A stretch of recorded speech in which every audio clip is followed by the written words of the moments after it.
Welcome to social post నేను Nihal. So బంగారం gold ఎంత పెరిగిందో అంతే 6 to 7% అనేది తగ్గింది. దీనివల్ల తగ్గింది, దీనికి రీజన్ ఏంటి, అండ్ ఫర్దర్గా గోల్డ్ అనేది పెరగబోతుందా ఇంకా తగ్గబోతుందా, దీని గురించి మాట్లాడడానికి అనిల్ కుమార్ బచ్చు గారు ఉన్నారు, సర్టిఫైడ్ వెల్త్ మేనేజర్. ఒకసారి సార్తో మనం మాట్లాడదాం. Hello sir, welcome to social post. Thank you అండి. Thank you sir. ఇప్పుడు గోల్డ్ అనేది ప్రతి ఒక్కరు కొంటున్నారు, అదొక ఫ్యూచర్ అసెట్లా మారుతుంది.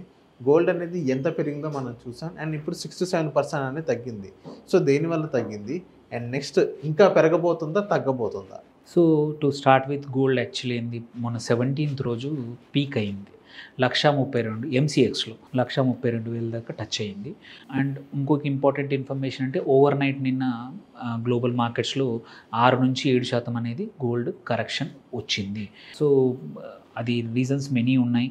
ఒకటి, కొంచెం గ్లోబల్ టెన్షన్స్ ఈజ్ ఆఫ్ అవుతున్నాయి. చైనా యూఎస్ది ట్రేడ్ డీల్ కానీ కొంచెం తగ్గితే, రెటరిక్ తగ్గింది అనుకోండి, ఇప్పుడు ఇండియాది కూడా ఒక అనౌన్స్మెంట్ అయితే మాత్రం టెన్షన్స్ తగ్గాయి. ఇంకొకటి, అక్కడ ఇజ్రాయెల్ గాజాలో మొన్న అట్లీస్ట్ ఒక సీజ్ ఫైర్ కూడా ఒక డీల్ వచ్చింది, అక్కడ కూడా తగ్గిందంటే కొంచెం గ్లోబల్ టెన్షన్స్ తగ్గితే మాత్రం స్లో డౌన్ అవుతుంది. అట్లా అని చెప్పి పడిపోకపోవచ్చు గోల్డ్ విషయంలో. Gold is a stable asset when compare to other assets.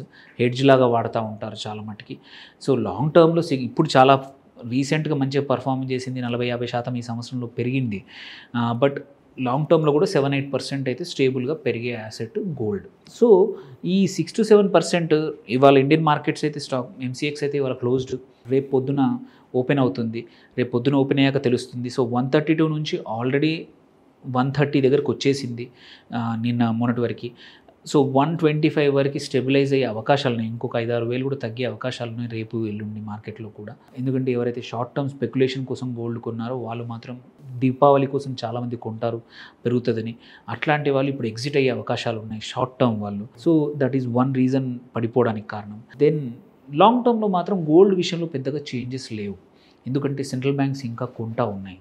సిల్వర్ని కొనట్లేదు, కానీ బంగారాన్ని మాత్రం సెంట్రల్ బ్యాంక్స్ని డాలర్ నుంచి డైవర్సిఫై చేసుకోవడానికి, డాలర్ యాజ్ ఏ విదేశీ మారకంగా ప్రతి కంట్రీ కూడా డాలర్ ఉంచుతూ ఉంటుంది. దాని బదులు గోల్డ్ని వాళ్ళ మారకం నిల్వలుగా పెంచుకుంటున్నారు. మన రిజర్వ్ బ్యాంక్ మన ఇండియన్ చేస్తూ ఉంది. చాలా countries, multiple countries, at least 30-40 central బ్యాంకులు గోల్డ్ని ఫిజికల్ డెలివరీ తీసుకుంటున్నాయి.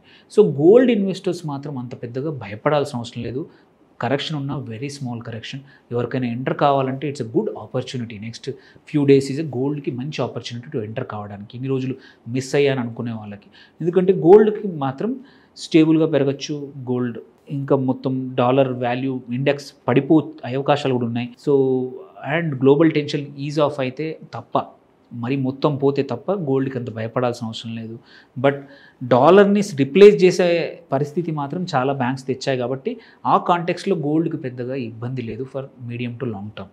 సో లాంగ్ టర్మ్ ఇన్వెస్టర్స్ ధైర్యంగా ఉంచుకోండి. షార్ట్ టర్మ్ ఇన్వెస్టర్స్ మాత్రం మీ పరిస్థితులను బట్టి ప్రాఫిట్ మంచి, మీరు 114-113 ఎంటర్ అయ్యి మీరు ఎగ్జిట్ కావాలి, ప్రాఫిట్లో ఉంటే ఎగ్జిట్ అయిపోవడం బెటర్. కొత్తగా వెయిట్ చేస్తున్న వాళ్ళు, మిస్ అయ్యామనే వాళ్ళు మాత్రం స్లోగా కొంచెం ఇప్పుడు యాడ్ చేసుకోవచ్చు. This is a good time to especially గోల్డ్లో ఎంటర్ కావడానికి. సార్ ఇప్పుడు ఎంత ఉంది సార్, ఇప్పుడు ప్రెసెంట్ మార్కెట్ ఎంత ఉంది, ఎంత పడిపోయింది సార్? గోల్డ్ పీక్ 17th రోజు 132,000 టచ్ అయింది ఎంసీఎక్స్లో. Okay, 24 carat gold. నిన్న ఓవర్ నైట్ యూఎస్ మార్కెట్ ప్రకారం చూసుకుంటే 7% కరెక్షన్ అంటే దగ్గర ఒక 8-9 వేలు, అంటే 132,000 నుంచి 123, 124 రేంజ్లో పడిపోవాలి ఎంసీఎక్స్లోనే.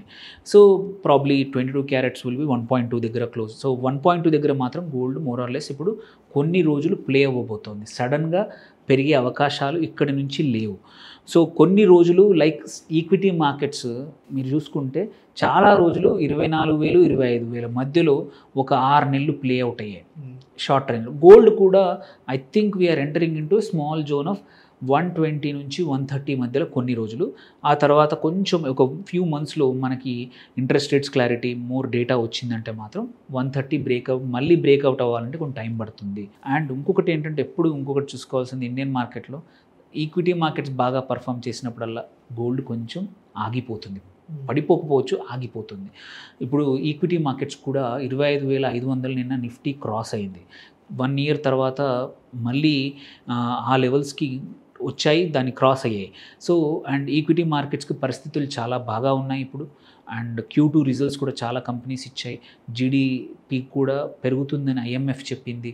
అండ్ బ్యాంక్స్ కూడా మంచి రిజల్ట్స్ ఇస్తున్నాయి. మాన్సూన్స్ మంచిగా వచ్చాయి. So on the whole there are good, అంటే ఏమంటారు, ఎన్విరాన్మెంట్ ఈక్విటీ సైడ్కి ఉంది. కాబట్టి గోల్డ్ కొన్ని రోజులు సైడ్ వేస్ మూమెంట్ ఉండొచ్చు. మొన్నటిదాకా ఉన్న బుల్లిష్ నేచర్ అవుతుందో అంతగా ఉండకపోవచ్చు, కొంచెం పెరుగుతుంది. సో ఎవరు మొన్నట్లాగా ఫాస్ట్గా రోజుకు 1% 2% ఎక్స్పెక్ట్ చేయడం మాత్రం ఫూలిష్నెస్. ఇక్కడ నుంచి స్టేబుల్గా పెరుగుతుంది. But it's a good time to enter. Silver జాగ్రత్తగా ఉండండి, గోల్డ్ మాత్రం ఎంటర్ కావచ్చు. అంటే గోల్డ్ అనేది 1,00,000కి వస్తుంది అని కొంతమంది ఆలోచన పడతారు. అది వాళ్ళ ఆలోచన అంటే వాళ్ళ అపోహ అని అంటారు. 1,00,000కు రాకపోవచ్చు, గోల్డ్ రాదు. గోల్డ్ కరెక్షన్ అంత ఫాస్ట్గా ఎప్పుడు అవ్వదు. ఎందుకంటే there are enough investors waiting అనమాట. గోల్డ్కి ఏంటంటే అందరికీ తెలుసు అది లాంగ్ టర్మ్ హెడ్జ్ యాసెట్. మనం కొనకపోయినా ఇన్స్టిట్యూషన్స్ వెయిటింగ్ ఉన్నాయి, చాలామంది ఫైనాన్షియల్ ఇన్వెస్టర్స్ వెయిటింగ్ ఉన్నారు. అంతవరకు రానివ్వరు, ఎందుకంటే గోల్డ్కి ఉంది. సిల్వర్ కంటారా, there is always a volatility nature, పడిపోవచ్చు. దాన్ని స్పెక్యులేషన్ కొత్తగా మొదలైంది, కానీ అంతకు లాంగ్ టర్మ్లో ఇప్పటివరకు లాంగ్ టర్మ్ ఇన్వెస్టర్స్ తక్కువ మంది ఉన్నారు ఫైనాన్షియల్ యాసెట్ కాదు సిల్వర్కి రిలేటివ్లీ గోల్డ్ కంపేర్ చేసుకుంటే. సో సిల్వర్కి మాత్రం ప్యానిక్ ఉండొచ్చు, గోల్డ్ మాత్రం ప్యానిక్ ఉండదు. It will be stable. ఇప్పుడు 1.23 1.24 ఈ వీక్లో కొంచెం డౌన్ అయినా 1.20 రేంజ్కి మాత్రం 1.20 నుంచి 1.30 మధ్యలో మాత్రం చాలా సైడ్ వేస్ ఉండే అవకాశాలు ఉన్నాయి కొన్ని రోజులు. బిఫోర్ క్లియర్ బ్రేక్అవుట్ 130 దాటాలంటే కొంచెం మ్యాక్రో కొన్ని పరిస్థితులు మారితే తప్ప ముందుకెళ్తుంది. బట్ 120 ఈజ్ పక్కా support for next some time. For some time అని అన్నారు. ఎంతవరకు టైం అని అన్నారు? 2 నుంచి 3 నెలల వరకు మాత్రం మనకి క్లియర్గా కొంచెం డేటా వస్తుంది. ఇంకొకటి ఏమైందంటే అమెరికన్ డేటా రావాల్సింది, బట్ అక్కడ షట్ డౌన్ అయింది. షట్ డౌన్ అవడం వల్ల ఎటువంటి డేటా కలెక్షన్ అవ్వట్లేదు. అమెరికన్ గవర్నమెంట్ పని చేయట్లేదు ఇప్పుడు. బేసిక్ థింగ్స్ తప్పించి అసలు ప్రభుత్వం ఎటువంటి ఫండింగ్ ఇవ్వట్లేదు. సో సర్వేలకు కానీ డేటా రిలీజ్కి కానీ దేనికి కూడా రావట్లేదు. కాబట్టి ఈ ఇబ్బంది అనమాట. సో అందుకోసం బంగారం మాత్రం అంత ప్యానిక్ పడాల్సిన అవసరం లేదు. ఇన్వెస్టర్స్ ఉంచుకోవచ్చు. వెరీ షార్ట్ టర్మ్ కోసం ఉన్న వాళ్ళు మాత్రం ఎగ్జిట్ అవ్వాలి, కానీ మీడియం టు లాంగ్ టర్మ్ ఉంచుకున్న వాళ్ళు ధైర్యంగా ఉంచుకోవచ్చు. అంత పెద్దగా క్రాష్ గోల్డ్లో రాదు. సిల్వర్లో మాత్రం ఇంతకుముందు జరిగింది రావచ్చు, until and unless financial investors దాన్ని కాపాడితే తప్ప. Okay. So thank you sir. మా సోషల్ పోస్ట్ థ్యాంక్ యూ.